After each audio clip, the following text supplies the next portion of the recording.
हैं संचारी रोग, कुशल चिकित्सक के परामर्श से ही ले दवाएं। सरकारी अस्पतालों और निजी क्षेत्र में बेहतर इलाज की व्यवस्था। कहते हैं कि स्वस्थ शरीर में स्वस्थ मस्तिष्क निवास करता है। प्रदेश सरकार का नारा है, स्वास्थ्य सेवाएं आम नागरिक का अधिकार हैं। सामायिक बीमारियों से निपटने के लिए स्वास्थ्य विभाग के अलावा निजी क्षेत्र के चिकित्सक प्रदेशवासियों को बेहतर स्वास्थ्य सेवाएं देने के लिए रात दिन एक किए हुए हैं। लेकिन वर्तमान समय में सामायिक रोगों के अतिरिक्त संचारी रोगों ने आम जनता पर बड़ा हमला बोल रखा है। नगर क्षेत्र के अतिरिक्त गाँव में आज बुखार, खांसी, मलेरिया जैसी कई बीमारियों से पीड़ित लोगों को देखा जा सकता है। इन बीमारियों का इलाज आज हमारे देश में हर स्तर पर संभव है, लेकिन मरीजों के परिजन कुशल चिकित्सक से इलाज न लेकर गांव मोहल्ले के डॉक्टरों के पास चले जाते हैं। ऐसे में जानकारी के अभाव में ऐसे मरीज जहां समय से रोग मुक्त नहीं हो पाते, वहीं उन्हें कभी कभी अपनी जान से भी हाथ धोना पड़ता है। इन मौसमी बीमारियों को लेकर हमने मीरगंज क्षेत्र के प्रमुख चिकित्सकों से बात की और उनसे बेहतर चिकित्सा सुविधाओं के अलावा अपने स्तर पर इन बीमारी से किए जाने वाले बचाव उपाय के संबंध में जानकारी प्राप्त की है। प्रस्तुत है जनहित में समाचार न्यूज 24 चैनल की एक खास रिपोर्ट।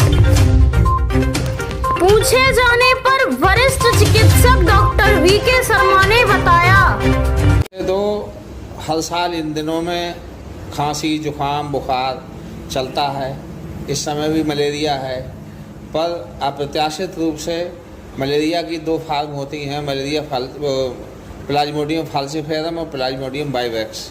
इसके केस आ रहे हैं और वैसे तो हर साल आते हैं, मगर इस साल कुछ ज़्यादा आ रहे हैं। उसकी रोकथाम ये है कि हम सब जनता को जागरूक करें, जनता मच्छरों के से बचाव करे।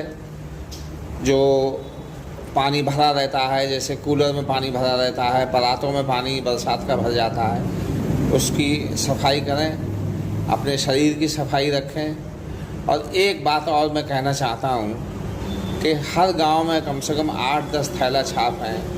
ये रोगियों को बिगाड़ के भेजते हैं। हम लोगों के पास सेकेंडरी स्टेप के पेशेंट ज़्यादा आते हैं। तो मैं ये कहना चाहता हूँ कि ये जो गलत दवाएं देते हैं, गलत निदान करते हैं रोगों का, इसकी गवर्नमेंट को रोकथाम करनी चाहिए।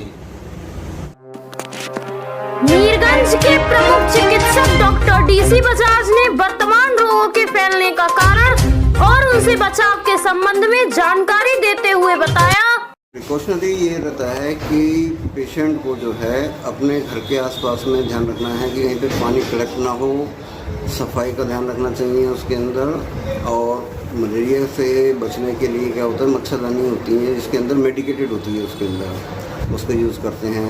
पानी को विड्रॉल कर दिया जाए उसके अंदर, सही समय पे जाके किसी भी अच्छे डॉक्टर को कंसल्ट कर लें और जांच करा के अपना वो कराएं। एक्चुअली में क्या है कि ये आसपास सीएचसी के अंदर जाने के बाद में वहाँ पे डॉक्टर्स को देखें, उनको विजिट करें। विजिट करने के बाद में डायग्नोस कर लेते हैं। उसमें बाकायदा उसका पूरा इंतजाम रहता है कि उनका प्रॉपरली जांच हो जाती है। ब्लड की जांच होने के बाद में कंफर्म हो जाता है कि मलेरिया है और उसका पूरा ट्रीटमेंट होता है।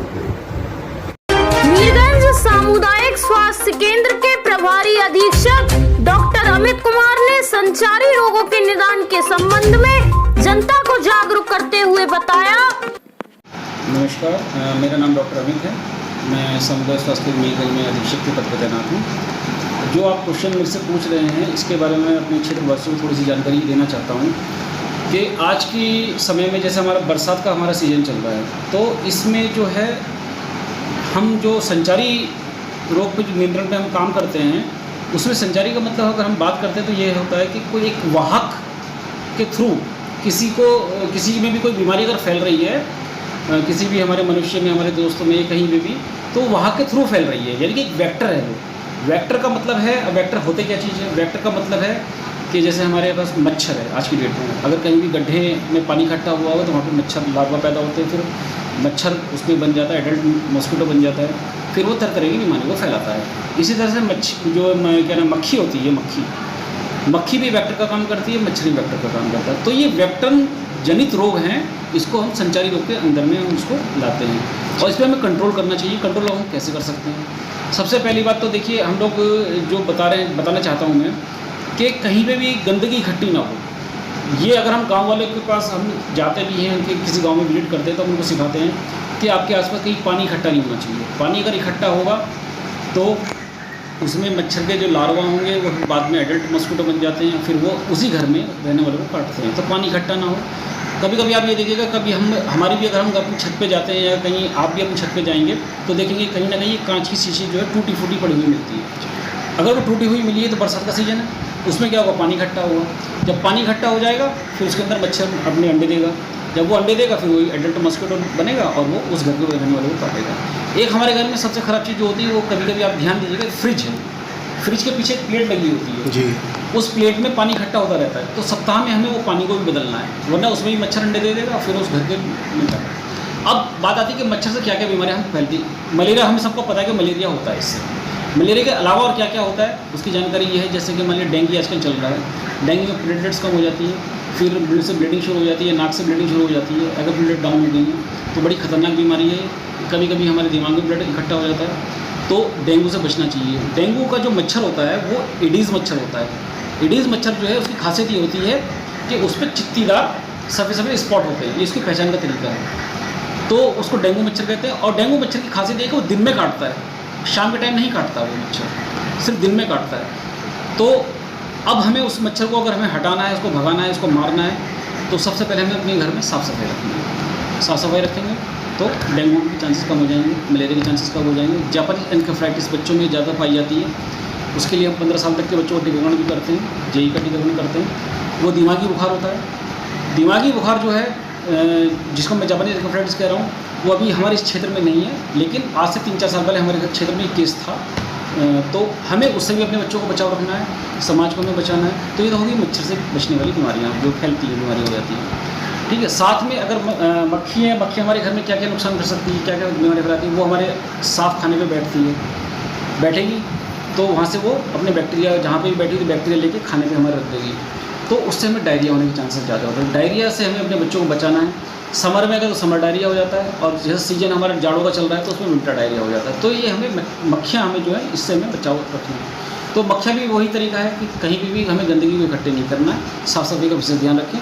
और सभी ग्रामवासियों से मेरी जो रिक्वेस्ट है वो यही है कि सब लोग अपने क्षेत्र में जहाँ पे भी आप रहते हैं, निवास करते हैं, छतों पे गंदगी इकट्ठी ना हो, आपके घर के आगे गंदगी इकट्ठी ना हो। और मैं ग्राम प्रधान से रिक्वेस्ट भी करता हूँ कि आपके ग्राम में कहीं पे भी अगर सूअर का पालन अगर कहीं हो रहा है तो वो गाँव के अंदर ना हो के गाँव के बाहर उसका बनाया जाए, उसके बेड़े बनाए जाए। ये मैं आपके माध्यम से ये बात कहना चाहता हूँ। डॉक्टर साहब, अगर कहीं पर भी इस तरह के बीमारी या बुखार की समस्याएं हैं तो प्राथमिक स्वास्थ्य केंद्र या सामुदायिक स्वास्थ्य केंद्र लेवल पर जो इलाज है और कितना मतलब गुणवत्ता कारक है, इस बारे में बताइए। आज की डेट में हमारे पास इस तरह की बीमारियों के बचाव के लिए हर तरह की हमारे पास मेडिसिन अवेलेबल है, हर तरह की हमारे पास जाँच है। हम लोग जाँच करते हैं यहाँ पे, मलेरिया की भी जाँच करते हैं, डेंगू की भी जाँच करते हैं, और प्लेटलेट्स की भी जाँच शुरू हो गई है। तो जांच के लिए हमारे पास सारी फैसिलिटी अवेलेबल है, और उसी प्रकार उसकी जो देने वाली निवारक दवाइयाँ हैं, रोग से निवारक दवाइयाँ, वो सारी अवेलेबल हैं। और हमारे पास, और मैं ये चाहता हूँ ग्रामवासियों से चाहता हूँ कि आप कभी भी कोई भी बीमारी हो तो कभी भी जाएं तो हमेशा अपने नियरेस्ट जो भी आपका सरकारी अस्पताल है वहाँ पे आके अपना इलाज कराएं, और इधर उधर भटकने से अच्छा है कि सीधे सरकारी अस्पताल में आके अपना इलाज कराएं। डॉक्टर साहब, आपका बहुत बहुत धन्यवाद, आपने इतनी महत्वपूर्ण जानकारी हमें दी। धन्यवाद। कुल मिलाकर निरोगी काया रखने के लिए हमारे इन चिकित्सकों द्वारा सुझाए गए रोगों के निदान के उपाय और बचाव के संबंध में खुद को और अपने समाज को स्वास्थ्य के क्षेत्र में लाभान्वित करा सकते हैं।